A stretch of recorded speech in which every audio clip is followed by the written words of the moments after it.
internet, all kinds of places. We know what we know, but we don't know what we don't know. So tonight, we're going to do everything we can in a short period of time to provide you, all of you, with a few more tools for your toolbox.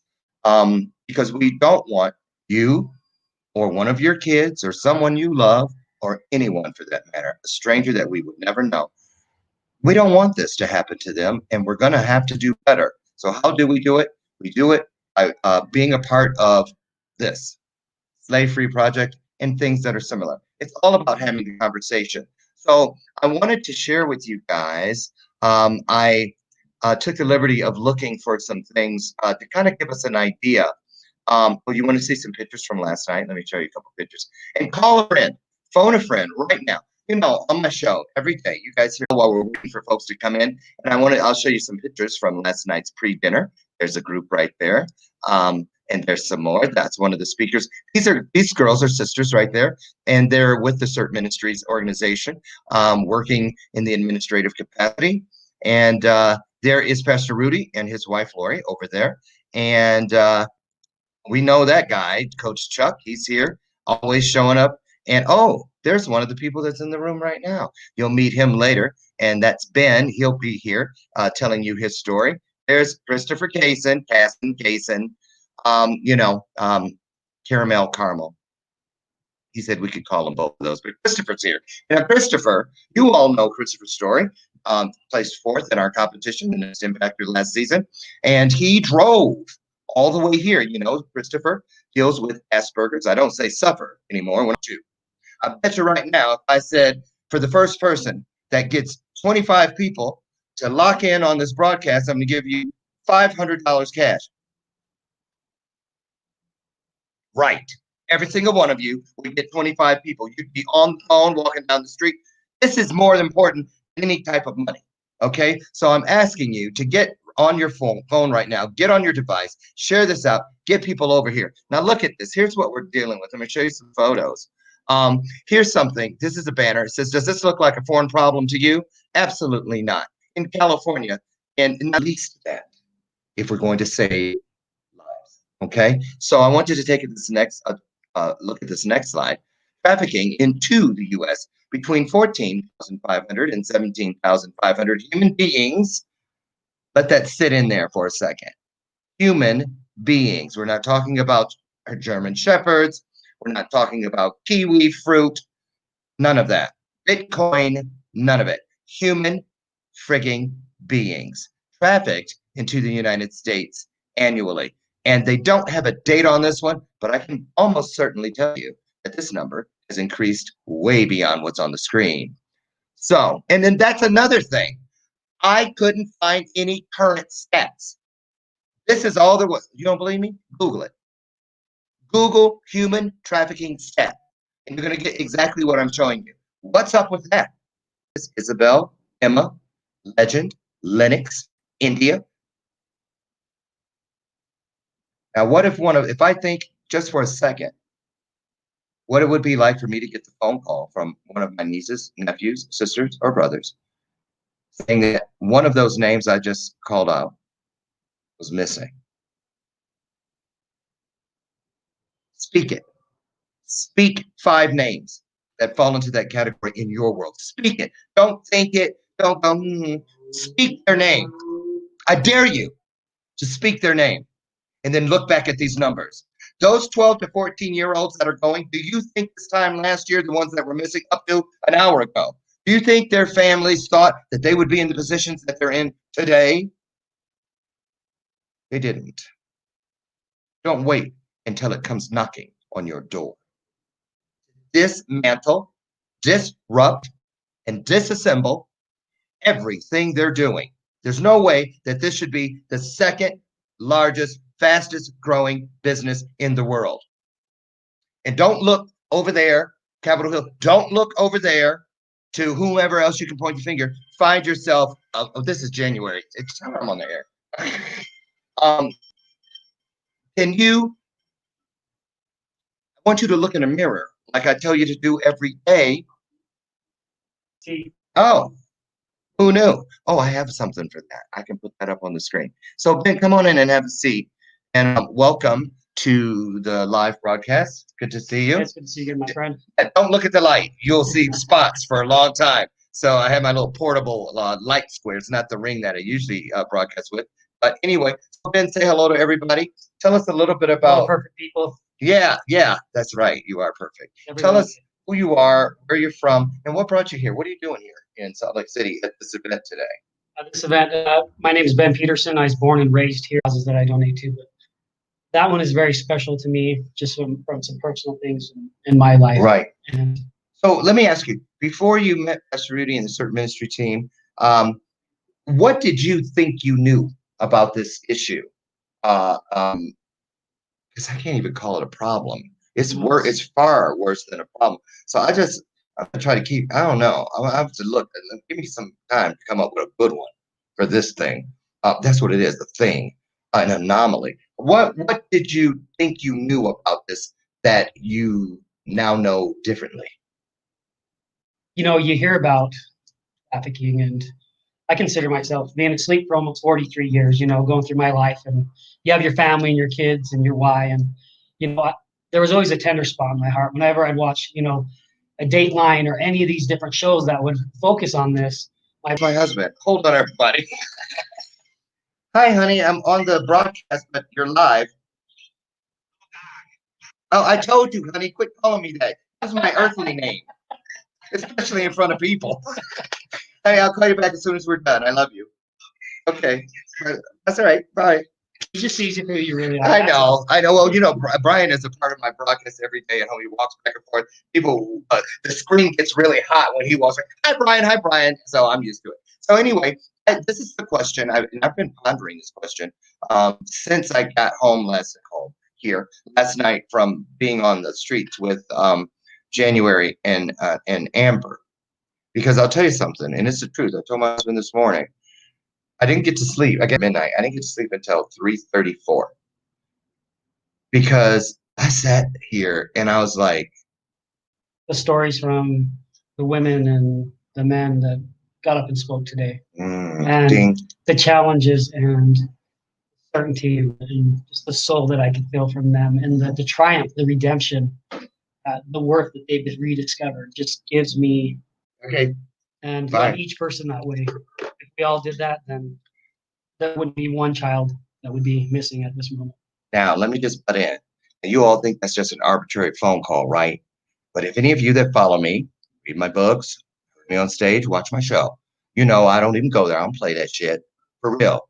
I don't look at anything like it was arbitrary. Everything's purposeful. Everything I do for the team I play for, and everything that tries to get thrown in from the other side. That right there, I already cleared this stuff with management. But what the force behind the people that I said earlier when we saw those numbers, second growing criminal enterprise business in the world, and they don't take any time off. You see, he doesn't know what he's doing.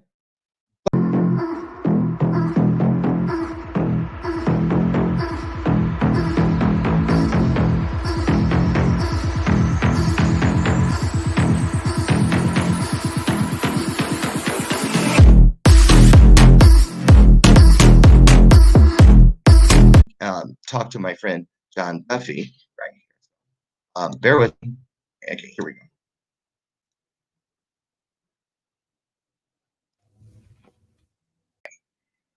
go. Mainly to support, Jason Cisneros and what he's doing.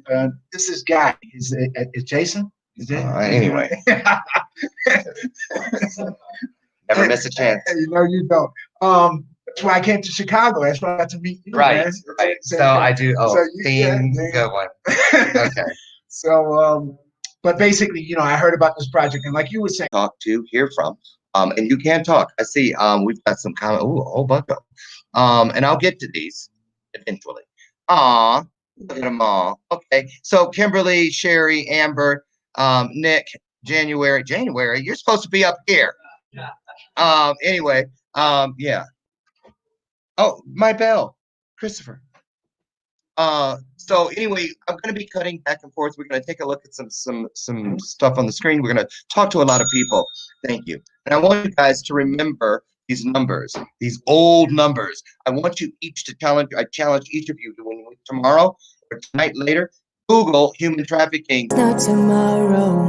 Should have told you that you're beautiful, but the days pass and now it's so long ago.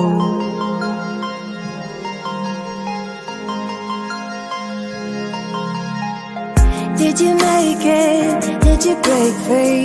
Did you manage to be who you wanna be? Maybe somewhere you think about me too.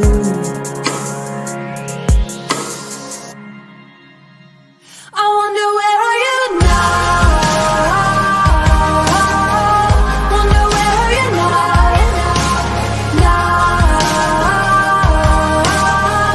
Wonder where are you now? Would you know my name? Would you know it? Did you feel the same? Wonder where are you now?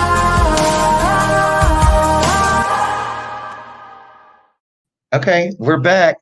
Yes, I know. I know you thought, Lauren, you let your hair down. No, it's not me. I'm over here. You could. This is Amy. Amy Ellis. Nice to meet you. So nice to meet you. Welcome to the broadcast. Now, listen up, you guys. This is if you got some Jiffy Pop on the stove or something, let it burn. You're not gonna want to. My body. They say that everybody knows that the worst thing that can ever happen to you is having a missing child. And I never thought that I would experience that, and I experienced it, and it was so painful. And a story pops into my head while she was missing. I remember my husband posted a post, and he just said, "We are coming into the night, and we're realizing the night is our worst nightmare." And we would lay in bed, and the sounds of parents. I went through the motions. I, dropped the kids off at school, and I'd pick them up, and I'd bring them home. And I think I was a good mom, but I wasn't as present as I needed to be. Mm-hmm. And then something like this happens, and you realize there is just nothing else that matters. Just love your people, love your kids, love your spouse, love your life every day, because these babies need love just every second. Absolutely. And so, Amy, yeah. let me ask you something. Because there's during, and there's post to everything. Yeah. So before, you were like most parents. Yeah. This is life. It's just the way it is. Like all of us with the pandemic. Yeah. We woke up one day. I was like, what? And I remember my husband and I were sitting there. We were like, this will be over in a week. Yeah. I am not wasting money on some gloves. Yeah. Right? Oh, you see me on eBay. Right? You guys remember when I was out in the parking lot at 5 in the morning trying to get toilet paper? You remember. So I want to ask you, so you were just a regular parent then, but then did you blame yourself? And do you still in a little bit? Are you past that now? Because no, so trauma is, I had never gone through a trauma like this. It's an interesting thing. I am a really strong person. So I thought, oh, this will be over. She's home. I'll be done with this in, I don't know, a month. Sounds like a good time for me to heal.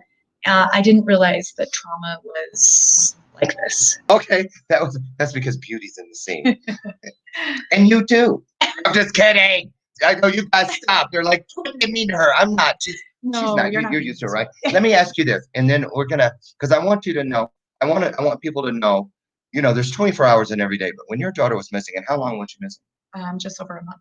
How many hours did it feel to you in a day?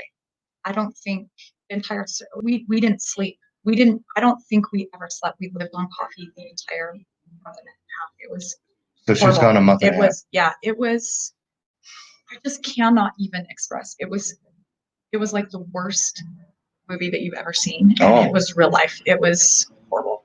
But our case turned out amazing, and so now that's my mission. I just want to help other families and kids and minors. Absolutely, they deserve for us to. Well, here's what I want to give you, okay? Because you guys know about my Scarlet Letter. I wore it for 5 decades. I did, and it wasn't until the day that I gave it away. I reinvented blame. Great to be out. He naturally was doing, keeping herself. We actually tried to pull her out and to do fun things. And so, but I think time heals a lot. And so now every month that goes by, she becomes a little bit stronger and sure of herself and sure of her environment, and that she's in a safe place. Do you believe in healing? I do. I feel like we're on the path.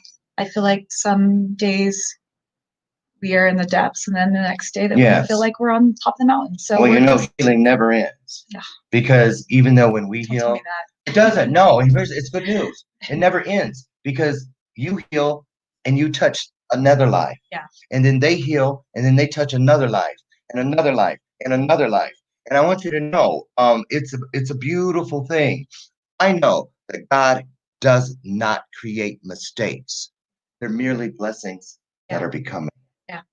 I honestly, I look back at this situation and I do feel a little bit of, I feel lucky that my eyes have been opened. I don't know